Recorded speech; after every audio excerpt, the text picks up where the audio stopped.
Hey folks, this is Vince with Dad's Gaming Addiction, and today we're going to quickly check out Frostpunk 2. This is a game that's coming to Steam on September 20th, 2024.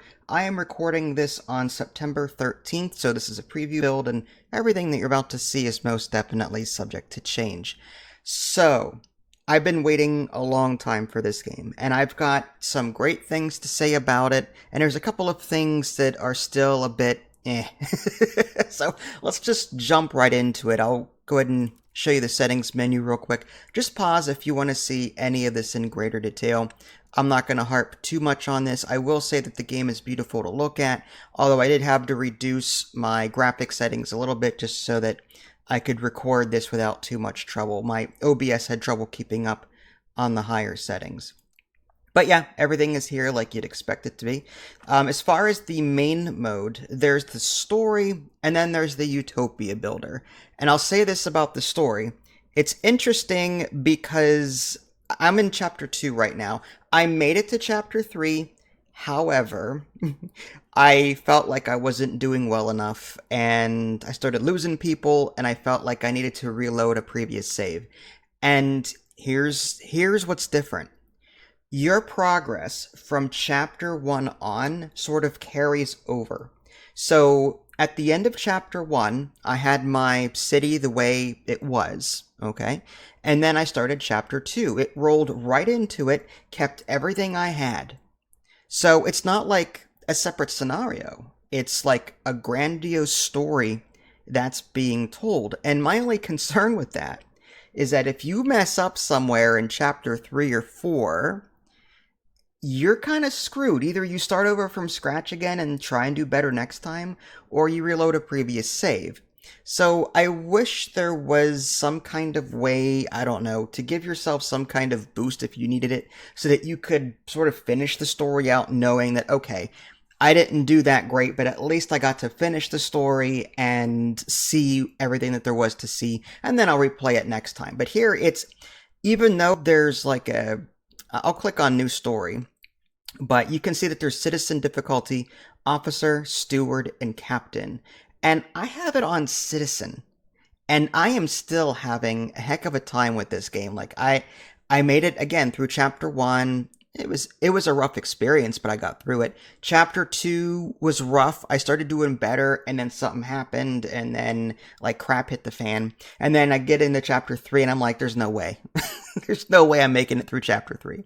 So I'm currently, like, replaying part of Chapter 2. And on Citizen, I feel like the game should be made easier so that first-time players can experience the story without having to reload or save scum too much. So I'm a little bit, I want to say upset, but like, if it were me, you've got 4 difficulty settings here. You should make Citizen easy, and then Officer, Steward, and Captain make it progressively harder.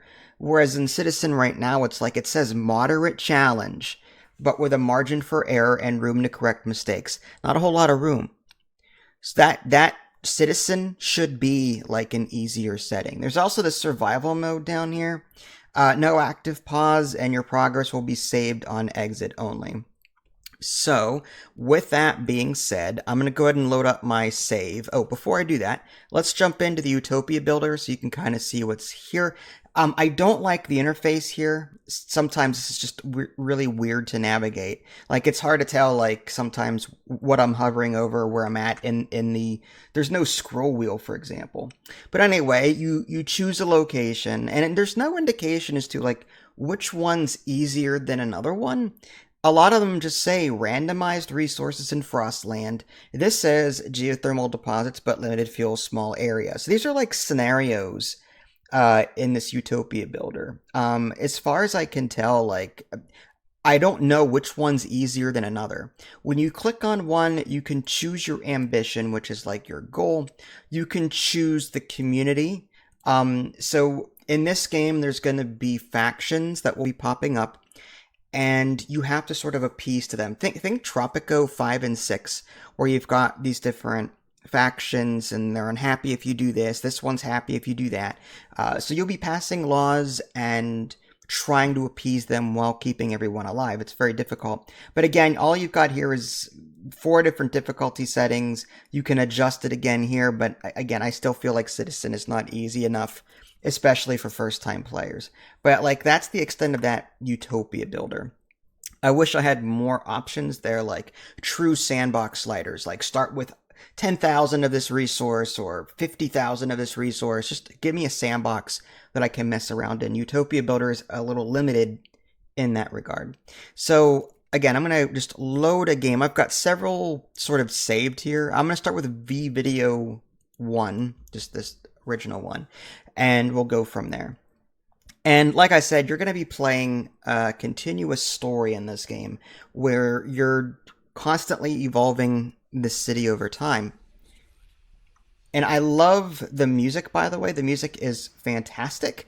But there are some unfortunate things that I miss from the old one. For example, new law! A new law has been passed. That's not in this. There's something similar to it, but it's not new law. So we were like disappointed a little bit. Idly and I were, she was watching me play this and she's like, "Where's my new law?" And I'm like, "I'm sorry, it's not here." So let's just pause the game and I'll take you through the interface. That's the first and foremost thing. In the upper left-hand corner, you've got your time controls, typical stuff there. You've also got like your objectives. So in this case, establish a colony at the old Dreadnought, transfer at least 75 oil output in New London. I'm trying really hard not to spoil anything because, like, again, this is a story and this is like, I'm going to try really hard not to spoil it because, like, crap happens in this. So, like, I don't want to ruin that experience. So I'm going to try really hard not to show you anything that's, too spoilery. Population. So population in this game is broken up into, like, overall population and workforce. Workforce is like the working population. On the very bottom of that tooltip, you can see 74.3% of the population. And that can be increased or decreased depending on different policies that you enact and different things that you research and different stances you take. So you have to sort of manage your workforce in addition to the normal population. Some of the population is just bumps on a log. They don't do anything. So it's up to you to kind of make your people all productive if you can, if you want to. There are some, different policies that have different effect on things. So yeah, there's a workforce section here. And then over to the right, you've got heat stamps. Heat stamps is like your money currency. You'll be earning like taxes from people, these heat stamps from people over time, and then you can spend them to construct buildings, to research, and I'll get into that side of it later. But there's heat stamps, there's prefabs. These are like the materials that you need in order to construct a building, typically. You also earn these passively, but also there are certain districts that you can construct that will generate prefabs. There's also cores. You find them typically in the wasteland, and I'll show you that in a little bit. But yeah, they're limited, at least in chapters 1 and 2. I've not seen a whole lot of those yet. And then moving over here, heat is a resource in this game. Different districts and buildings that you construct within those districts have a demand or an output.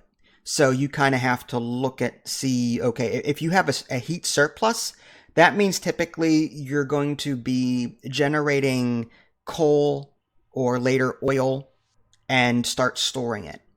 And that's what this screen here is, coal. My generator needs, it says 960 available, 960 generated from the generator. And then over here to the right, you can kind of see the output input kind of thing. And unfortunately, sometimes this is not 100% clear. Sometimes, like, you're scratching your head sometimes wondering where these numbers are coming from. This takes some getting used to. But eventually you'll find other resources, and like coal into energy, for example, is not as efficient as oil into energy. So there's reasons to like choose one resource over another. Again, I don't want to spoil too much of that because you do have choices to make with that regard. Over here to the right, you've pretty much got shelter. And this is just how many people you're currently housing and how much room you have. And you need districts, housing districts for that. I'll get into districts in a little bit. You've got a food income slash expense kind of thing. You've got materials and you've got goods. And then to the right here, you've got guards. This will contribute to crime, and you'll see that in a little bit. And then Frostland teams. These are the people that you send out into the wasteland to get things and explore locations and so on. You do have a tutorial area here, and there's a lot. I'll have to read through this when I've got more time, but yeah. Settings menu in the upper right, I've already shown you that. Okay, so in the middle, up here in the upper part, these represent like your status. When it comes to hunger, I'm currently stable. When it comes to disease, it's currently diminishing. Cold, absent. Squalor, absent. Squalor is like waste, pretty much. Certain buildings pump out squalor, and you need to figure out how to get rid of it. And then there's like crime, minor. So it's a slightly increased by goods scarcity. Because I've got a negative goods income, crime is people are fighting over goods. But I can decrease that by various ways. I can create guard towers to increase my guard squad size and so on. So yeah, there's different ways to track your settlement as you go. On the upper right is the Frostland / Wasteland. I'll show you that. So this is where you can go to send out people, and you can do what you did in first Frostpunk, and that you can sort of go to a location, make a decision on what you want to do there. What's cool is that you will be able to develop permanent settlements, and some of these are automated and some of them are not. The automated ones just unlimited resources being shipped to you. So for example, and you'll see it later in a later save, right now it says output 250 coal, but over time I've upgraded that to where I'm shipping like 600 or something like that. So like I'm actually able to upgrade these locations as I develop the technology, and I ship them back. And you actually have to create paths in some situations. You see trails on the bottom right. You'll be dragging out trails. And if I click on something, you'll see little dots. And it takes resources to do this, unfortunately. So you just have to be mindful of the trails that you're creating. And as you create trails, resources will be shipped back and forth between these locations. Eventually, you'll get things called skyways, which do the same thing, but it's faster. You can carry more things. And there may be more on top of that I haven't seen yet. So yeah, you're going to, there's other locations like this old dreadnought where you can actually send colonists to establish a separate colony there. And you'll have to zoom in and out of each location, manage the food income, manage everything. Some places may not have food, so you have to import and export food and materials from one location to another. And again, you'll see that as whenever I load that save. But that's like an early look at what I've been doing. Like this is chapter 1, I think. Yeah, week 162, day 4. Temperature in the upper right. I still don't know what these 170, 180, 190, 210. I have no idea what that means. I wish that was this timeline were explained a little bit better. Again, maybe I'll check out the tutorial later and figure that out. On the bottom left, you've got your factions, and also like these are things that you're shooting for, like world viewpoints. Like you've got tradition, you've got equality, you've got progress or adaptation. So you're going to be sort of like, depending on your decisions, leaning toward one particular viewpoint. The council is where you go to vote. And right now I can't show you that, at least in this particular save file, because it's in recess. But typically what's going to happen is you pick a policy and you vote on it. And when you do that, again, that will affect, no people coming into your city, or, encourage people to come into your city. You're going to be passing various laws to change how how your city typically plays out. And again, you can actually see the different factions here. The Faith Keepers, this is what they want, they seek to pass. The Evolvers, this is what they seek to pass. The Frostlanders, this is what they seek to pass, and so on. So different people are going to want different things, and you'll have to promise things to get people to sort of sway or vote a certain way. So there is some politics in this. It's heavier than the last one for sure. On the very bottom, you can see like you can interact with these factions. You can give them money or make them promises in order to increase your standing with them. And if you increase your standing enough, they actually provide you with passive benefits. So yeah, that's really cool too. On the bottom right, you've got your idea tree. This is your tech tree. There are several tabs on the top, like there's heating, for example, resources, Frostland, city, society, and hubs. I don't want to like ruin too much of that for you, so I'll just leave it at that, but there's plenty of things to research. Typically, there's like a construction cost to creating these things whenever you do research them. And what's even better is that you can change, like, when you research something, you can research like a sub-faction idea, if that makes any sense. So, for example, this heat dispatcher, there's 4 factions currently in this save. With the Evolvers, I could research the heat dispatcher. With the Evolvers, it's the same thing, heat dispatcher. But if I click on this one, the New Londoners, they have an actuated heat dispatcher.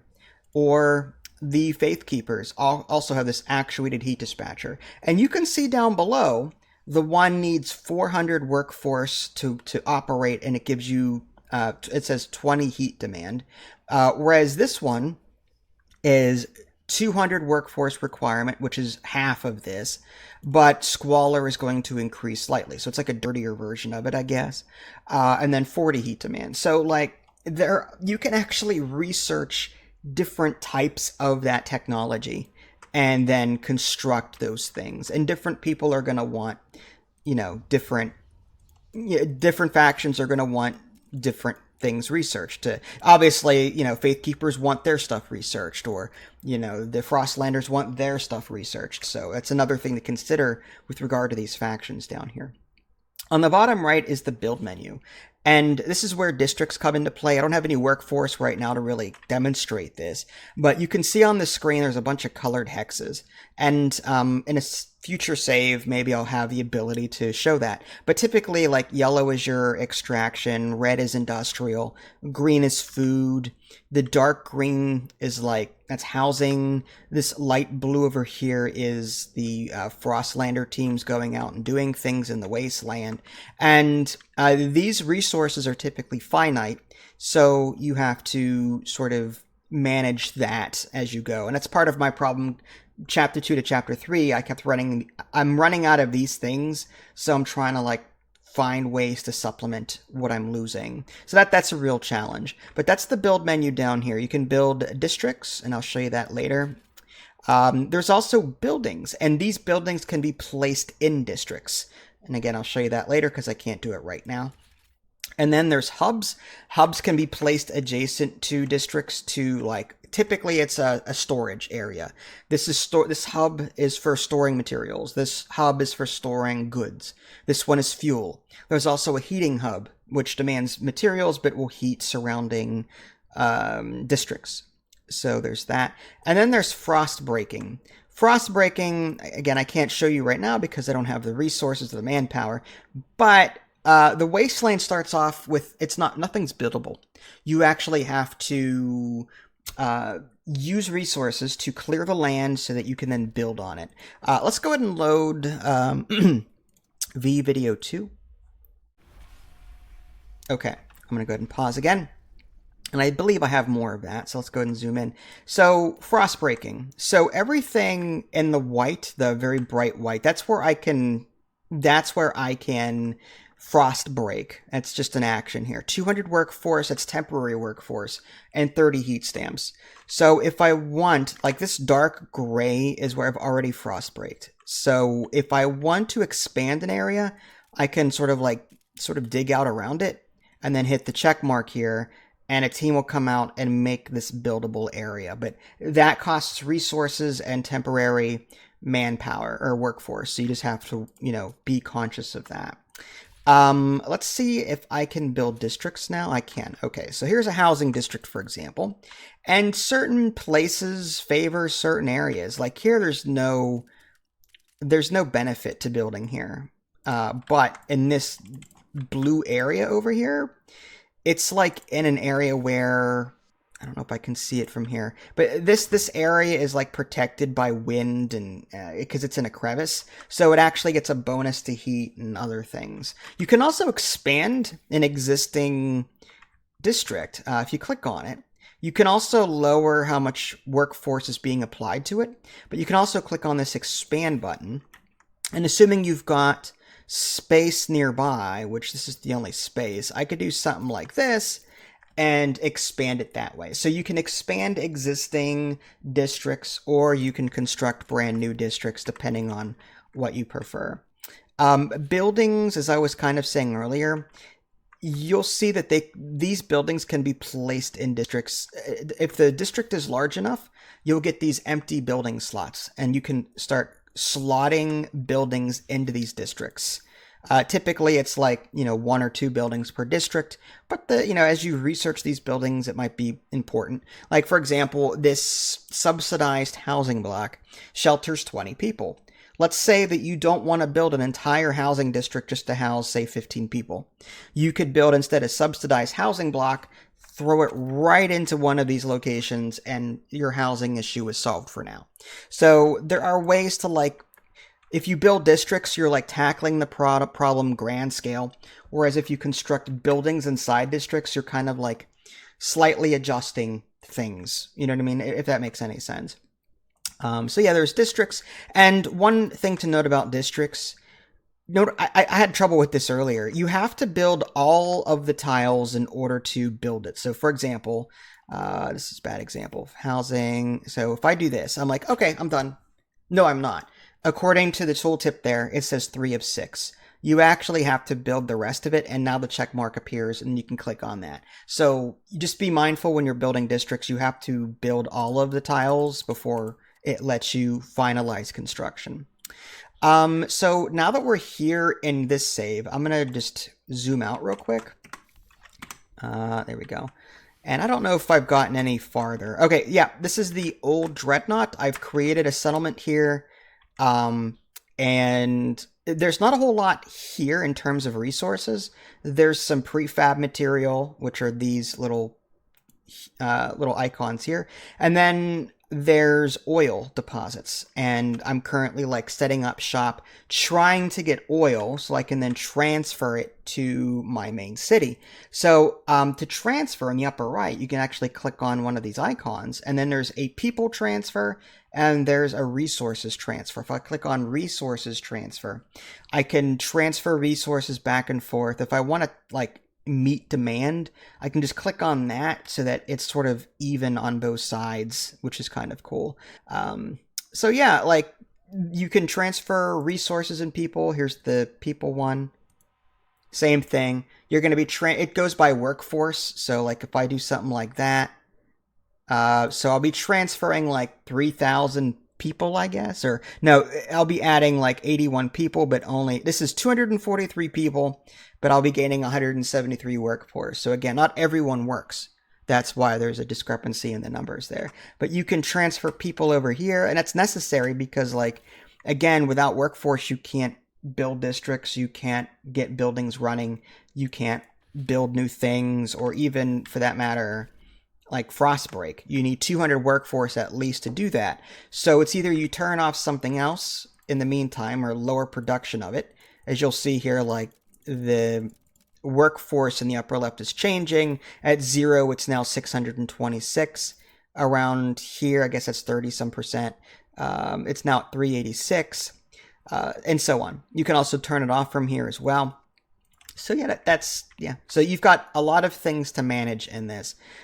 So yeah, let's go ahead and load the latest one, video 3. And there's not much difference here. I've kind of showed you everything that there is to show you. As far as what I think, Like I said, my biggest complaint really is the difficulty is still too unfair on the easier setting. And again, I admit some of that is a learning curve issue, but I still feel like easier difficulty settings are there to ease players into it. This game will still punish you on the easiest setting. It will. On occasion, things will pop up from time to time. I'm trying really hard not to spoil anything, but yeah. So, yeah, there's the coal mine settlement. I'm now transporting 600 of that from this coal mine automatically. I just had to create a skyway to and from, and I love the graphics here. These little shiny lines represent my trails and my skyways, so you can see resources sort of being transferred between these different locations. And I still have so much more to explore in the environment. But anyway, getting back to what I was saying, what my biggest complaint really is that the difficulty is still a bit high for the easiest setting. I'm not a fan of that. I wish that it's just... I wish I had an easier time, put it that way. So that's one thing I would like to see changed. Another thing on occasion that's weird, it's some UI issues. Like if I click on research, sometimes this top bar is missing. If I reload the save, it appears again. So like I've had weird instances where my UI just kind of disappears on me. But again, this is like a pre-release build. I'm hoping this is something they fix later. And also sometimes I'll see, like, for no reason, this number skyrocket or go down. And this is another weird tooltip math thing. Look on the bottom there. It says I have 92,000. Like I just got an influx of coal from somewhere else. So I was able to bring it in. I have 92,353 out of 50,000. So I have almost double the amount in my stockpile. But it says will be filled in 97 weeks. So wait a minute. I'm almost double capacity, but it will be filled in 97 weeks. So like I said, there's still some like math stuff and number stuff that's weird when it comes to calculating things, and sometimes that will throw off, like, I think everything's okay, and then bam, it's not. And there may be other things going on that I'm not aware of yet, but I've been playing for, it says I've got about 8 hours on record right now, and it's just, you'd think I have somewhat of a handle on this, and sometimes this is still confusing to me. So expect a learning curve. Frostpunk 2 was definitely grander scale than the other one. Rather than dealing with, say, 50 population or 100 population, you're dealing with 17,000 population or what have you. And because of that, like, it's still the same idea. It's still the same general idea. That being said, like, it's, again, a grander scale, which I don't mind. I don't mind that at all. Again, with regard to difficulty, if it were easier, I'd be more inclined to fully immerse myself in this. But as of right now, like, I still feel like I'm a bit overwhelmed by it, and I would love an easier setting. Even the sandbox there doesn't have easier settings. There is, but it's not easy, not really. And so aside from the difficulty, and aside from the occasional UI glitch, and aside from missing the music from the first one and New Law and other familiar sound clips, like, this is fantastic. I'm really enjoying this. There's a learning curve, and it's different, but it's not. So my sincere hope is that when this game launches, the developers balance this game a bit more to be more forgiving on an easier setting. That's if anything, that's what I want out of anything. Just make it easier on easy so that I can get further in the story without having to start over, because I'm a busy guy. I've got more press keys to get to. I want to keep playing this, but, like, I don't want to have to keep reloading my save and wasting 5-6 hours of my life trying to get back to where I was in this story and hope that I get further than what I did. You know what I mean? So, do I recommend Frostpunk 2? Absolutely. I'm really enjoying it. And again, I try not to show you too much gameplay because it's a spoiler thing. I don't want to ruin your experience, because it's kind of like a board game, like a legacy board game, in that you just keep going with it. You don't put it away. You don't put the scenarios away and start a new one. No, this is one continuous story. And the thing that you see in your city in chapter 3 is going to be an evolution of chapters 1 and 2. And everything that you did continues on. So I love that. Now, I don't know if I haven't been to chapters 4, 5, and 6, or however many there are, to know if that's still the case. But chapters 1 through 3, all 8 hours of my playthrough has been that one city. So you'll get a lot of playtime out of this. And heck, if they make the game easier, I just might start over and, try again from scratch so I can sort of breeze through it and coast through it like it was, I think Citizen should have been. But Frostpunk 2, I recommend it. Check it out. If you liked Frostpunk 1, obviously you're going to get this anyway. But for new players that are new to this genre, expect an unforgiving city builder. It really is unforgiving. There's still the cold snaps. There's storms. You got to really manage things well in this. And if you don't, it'll punish you. And it'll punish you hard. Frostpunk 2, this is Vince. Thanks for watching. Catch y'all next time. Take care.